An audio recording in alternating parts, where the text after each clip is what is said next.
everybody, it's Holly here today with a new video for Marker Pop. And today we're using the Be a Unicorn set from Avriel. And I started out by die cutting a piece of Tim Holtz watercolor paper with the Avriel Wonky Stitches die set, and I used that largest die. And I'm just adding some tumbled glass distress ink to the paper with a mini ink blender tool. This is something that I do in a lot of my videos, so pretty standard, just adding the ink down to the watercolor paper. And then once I have the ink all over the paper, I'm just doing one solid layer, I'm going to go ahead and spritz it with a little bit of water. And then I'm going to dab it off with a paper towel. And I felt like I needed a couple more dots, so I went ahead and spritzed it again a second time. I wanted it a little bit lighter, I guess you'd say. And I just set that aside to dry. And then here you can see the Be a Unicorn set, and then I'm going to use the coordinating dies. I'm going to go ahead and stamp that on a piece of Neenah Solar White cardstock with some Memento Tuxedo Black ink. I had a little bit of trouble with my stamping today. It was an off day for making a video, so you just see me stamp this first one here, and then I end up just showing you the final stamped image. Ended up having to stamp it a few times, so then I'm going to go ahead and color the images in with Copic markers. And I'm using 3 colors for each stripe of the rainbow. And I will put a list of description of the colors in the description box below. But I used R14, R24, and R29, I believe, for the reds. And what I'm doing is I just start out with the lightest color, but then I leave a space in the center where I'm going to want my highlight to be. And then I'm just starting out with my lightest color, my medium color, and then my darkest color. I'm just building it up.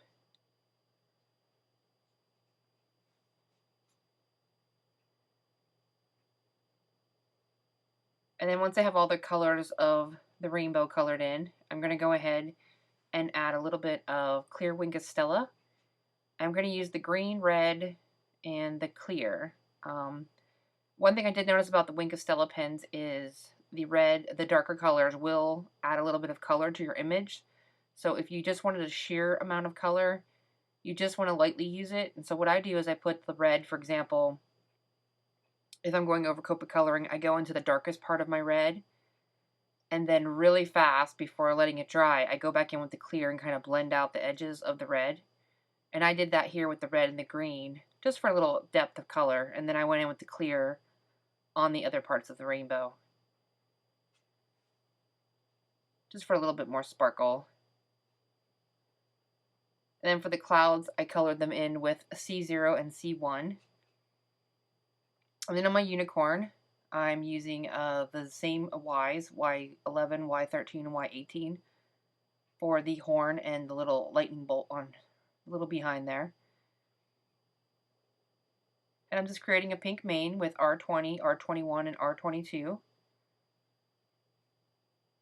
I'm no expert with hair. I really am bad with hair, but I just left a couple dark streaks in it so you can kind of look at it. It has a little bit of texture when you look at it up close. But just still standard pretty much color, solid coloring, laying down the lightest color and the darkest and the lightest, and working backwards. And then I'm going to go in with some C's for the hooves and the snout. And I'm using C1 and C0 on the nose. And then for a shadow around the unicorn, because I wanted it to be white. And then for the hooves, I'm using C6, C3, C1, and C0. And I use a little bit of the Zero Copic blender as I go in there as well to kind of blend out the ends. And I'm leaving a little highlight in the center of the hooves just to give that kind of shiny effect.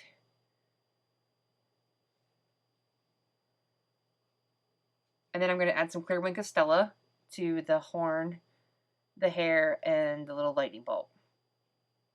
And then I'm going to go ahead and use the coordinating dies. And I'm just going to run it through my Big Shot machine with the standard cutting plate. And then I also use the Avriel Pierce Clouds die, and I just die cut the largest cloud there as well. And that's from a piece of Neenah Solar White cardstock as well. And then I went back to my distress panel, and I'm putting that in my mini MISTI tool. And I'm going to stamp the sentiment from the set. And I was having some trouble lining up, and so I'm going to get my template here. And this is a template you can download from the My Sweet Petunia website. It's just a grid you can have printed out on a piece of transparency at a copy store. And then you can trim it and use it in your MISTI. It's a great little tool for lining up your images. I use some VersaFine black ink to stamp that. Then I'm just going to kind of play with the placement of my images. And now we're going to go ahead and start the shaker. And how we're going to do this is I'm putting the distress panel into an Avery Elle stamp pocket. You could also use this creating a piece of acetate. You could use this without the fuse tool if you don't have it, but I'm going to use the fuse tool today. And I did put a little bit of adhesive behind the panel to hold it down in the stamp pocket. And then I'm just using a ruler that has a metal edge, and I'm lining it up so there's a little bit of a gap. And you just let the fuse tool heat up for about 10 minutes. It's nice and hot. And then with light pressure, not super firm pressure because it will go through the plastic. And you're just going to seal 3 of the edges.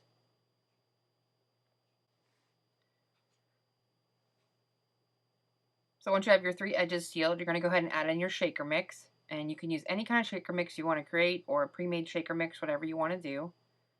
You add your shaker mix in, and then you go ahead and seal up your final edge there. Make sure everything is nice and secure inside. You can test it out by giving it a good shake. And then I'm just going to use some scissors, and I'm just going to cut around the outside of the shaker. Make sure you leave a little bit of space around the edge of the spot that you fused. You don't want to cut into that fuse line because then your shaker could open up. Then once I have my shaker card all cut out, or the shaker panel cut out, I'm going to go ahead and add the images to the front of it. I started out thinking I wanted to use some Ranger Multimedia Matte to adhere the images to the front of the plastic, but then I wasn't sure how well that would hold to the plastic over time. I'm sure it would have held fine, but I ended up deciding to go ahead and use glue dots. So I just got some glue dots and I had adhered them to the back of my images, and then I placed them on the front of the plastic panel. And they actually held pretty well. They weren't lifting up or moving or anything. And that works if you want to mail this or something like that to somebody. So I'm just going to go ahead and put the images down onto the front of the shaker panel. And then once I have that done, I'm going to go ahead and flip it over, and I'm going to use any kind of durable adhesive that you have will work to attach this to the front of the card. I am using some of the red line tape, it's called, or you could use score tape. That would work really good too. And I'm just putting a couple strips of this down. And I'm going to save you the pain of watching me try to pull those little red strips off.